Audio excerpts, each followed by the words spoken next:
नमस्कार, सी न्यूज भारत में आप सभी का स्वागत है। महाराष्ट्र बुलेटिन में बात करेंगे नासिक की, जहां पर जय भवानी रोड पर 2 तेंदुए दिखाई दिए। और अगली खबर भी नासिक से है, जहां कुछ ही घंटों के भीतर पुलिस ने सड़क पर आतंक मचाने वाले बदमाश को किया गिरफ्तार। इन तमाम खबरों पर करेंगे विस्तार से चर्चा। नासिक शहर में आज एक थोड़ी डराने वाली खबर आ रही है और खबर है कि एक नहीं तो 2 तेंदुल देखे जाने की। आधी रात के आसपास तेंदुआ जिस जगह दिखाई दिया वो है जय भवानी रोड, जहां पर लोनकर मला नासिक रोड के इलाके में आने वाले इस रोड पर देर रात 1 बजे तेंदुआ दिखाई दिया। इससे ठीक 6 दिन पहले भी 20 मार्च को इसी तरह देर रात के लगभग 1:45 बजे तेंदुआ दिखाई दिया था। इस बात की गंभीरता को समझते हुए एक समाजसेवी एवं राजकीय नेता महाराष्ट्र नवनिर्माण सेना के शहर उपाध्यक्ष नितिन पंडित ने वनपाल श्री अहिरवार से संपर्क किया और तुरंत इस खतरनाक प्राणी के पकड़े जाने की और जल्द से जल्द उसका पिंजरा उपलब्ध कराने की मांग की। नासिक से सी न्यूज संवाददाता किरण गायधनी की रिपोर्ट। महाराष्ट्र में जहां आजकल हिंसा और सामाजिक अव्यवस्था की स्थिति आम बात होती जा रही है, आज एक न्यूज आ रही है नासिक पुलिस के हवाले से।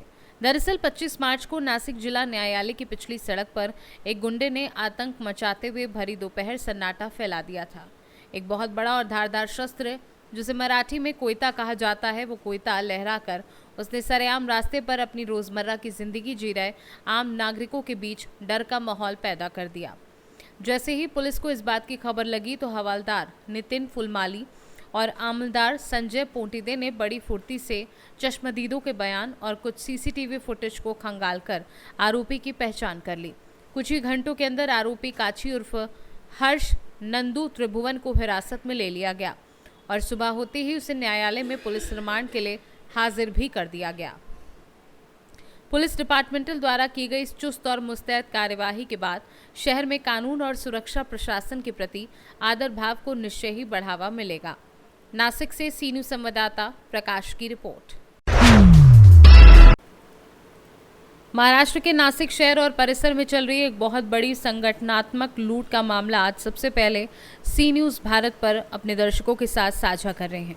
दरअसल मामला जुड़ा है प्रदेश के राज्य उत्पादन शुल्क विभाग से, और एक ऐसा विभाग जिससे राज्य सरकार की बहुत बड़ी आर्थिक उपलब्धि तो होती ही है, पर वह उतना ही ज़्यादा बदनाम भी है।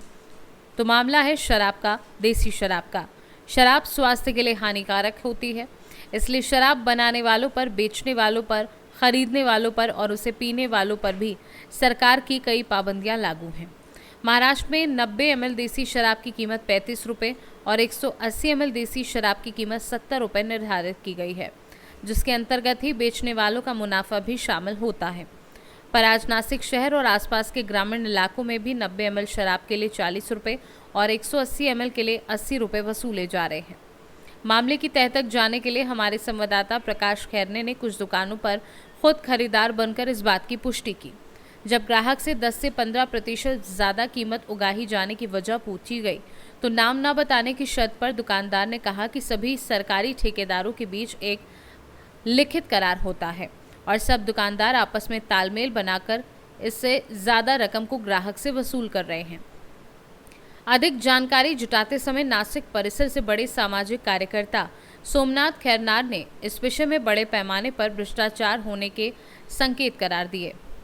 खैरनार के अनुसार इस भ्रष्टाचार में राज्य उत्पादन शुल्क के कुछ बड़े अधिकारी और खुद प्रदेश के महसूल मंत्री तक शामिल होने की आशंका है।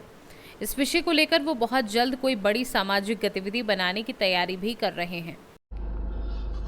नाशिक राज्य उत्पादन शुल्क यांचं वाईन शॉप धारकांवर दुर्लक्ष असल्या कारणास्तव वाईन शॉप धारक हे कंट्री 180 ml ही 80 रुपयाला विकत आहे। तिची ऑलरेडी किंमत आहे 70 रुपये आणि 90 ची किंमत जी आहे ती 35 रुपये, ती विकत आहे 40 रुपयाला। तर एवढ्या अतोनात नफा घेत आहे वाईन शॉप धारक, याला कारण म्हणजे की नाशिक राज्य उत्पादन शुल्क यांना काहीतरी हप्ते चालू असतील आणि सदरील राज्य उत्पादन शुल्क आणि महसूल मंत्री यांच्यापर्यंत सुद्धा हप्ते चालू असतील। या कारणास्तव राजरोसपणे हे वाईन शॉप धारक व्यवसाय करत आहेत आणि गोरगरीब जनतेला लुटायचं काम चालू आहे। त्यांना अधिकार आहे का विकण्याचे? त्यांना कोणत्याही प्रकारचा अधिकार नाही, असा नेम नाही।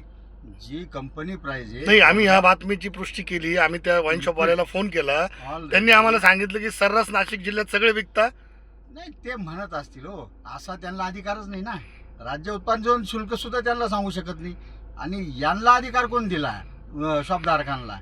का की त्यांना आहे ना टोटल इन्क्लूड टॅक्सेस कट होऊन 70 रुपयाला भेटते. म्हणजे त्यांना ती कमीत कमी 65 किंवा 64 रुपयाला ती क्वार्टर पडत असेल.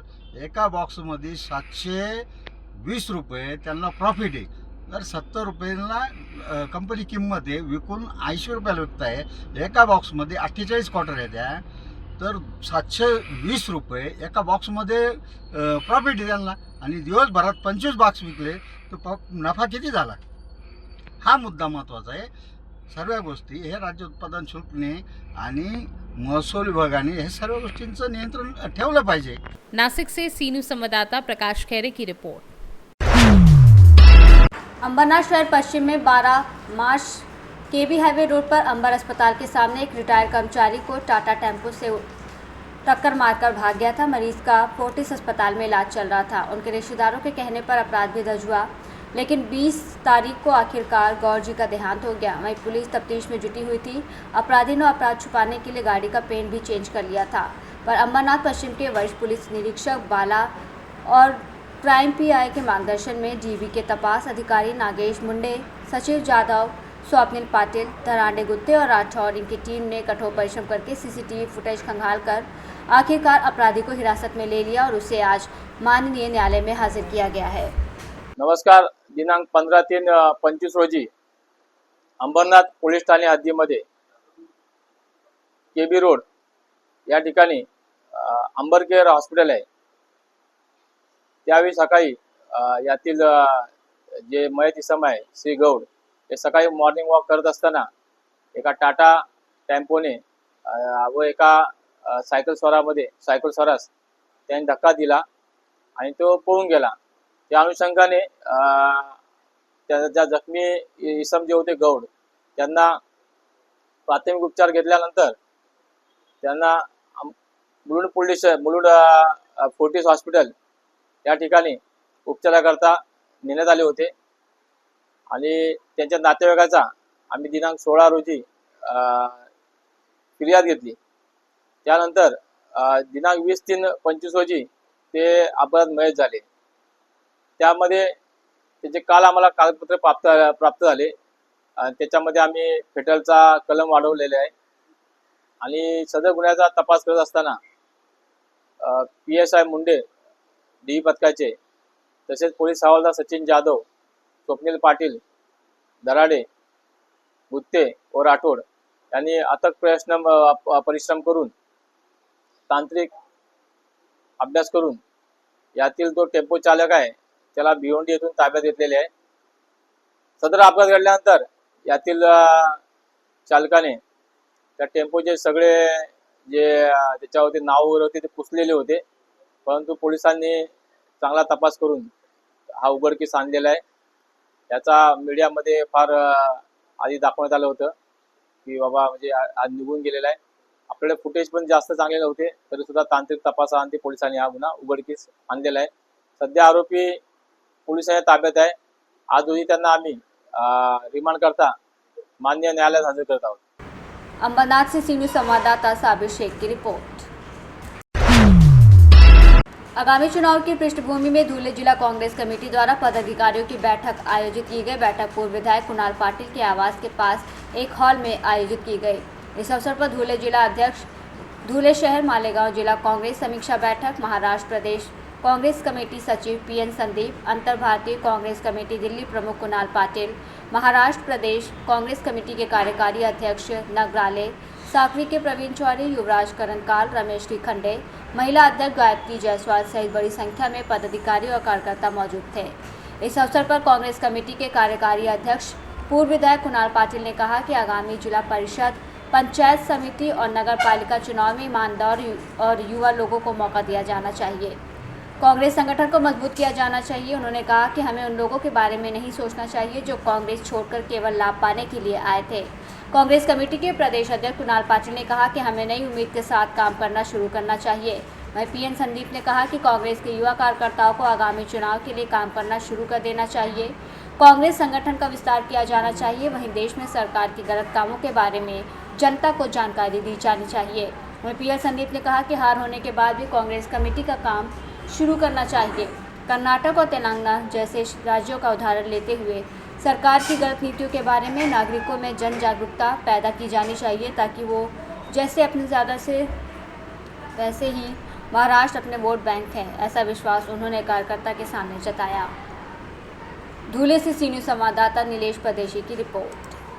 फिलहाल के लिए इस खास बुलेटिन में बस इतना ही। देश दुनिया की तमाम बड़ी खबरों को जानने के लिए जुड़े रहिए सी न्यूज़ भारत के साथ। हर खबर आपके साथ, आपके हाथ।